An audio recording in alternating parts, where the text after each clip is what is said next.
டீமோடையும் maximum வந்துட்டு mingle ஆயாச்சு. அதுக்கப்புறம் வந்துட்டு நிறைய டாஸ்க் கொடுத்தாங்க.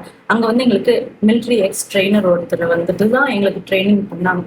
அப்ப எப்படி இருந்துச்சுன்னா, சில பிசிக்கல் டாஸ்க்லாம் நம்ம பார்க்கும்போதே ஐயோ இவ்வளோ வெயிட்டா இருக்கோம், நம்மளாலலாம் முடியாதுங்க. ஆனா நம்மளை விட வெயிட்டா இருக்கவங்க அவ்வளோ கான்ஃபிடென்ட்டா போகும்போது நம்மளுக்கும் அதே கான்ஃபிடென்ட் வந்துட்டு ரிஸ்க் எடுக்கிறதுல தப்பே இல்லடா அப்படின்னு சொல்லிட்டு. ஆனா அத்தனை பேரும் நம்ம கூட வந்தவங்க யாருமே எனக்கு தெரியாதவங்க தான். ஆனா எல்லாருமே ஹெல்ப் பண்ணாங்க. அது எனக்கு ரொம்ப பிடிச்சிருந்தது.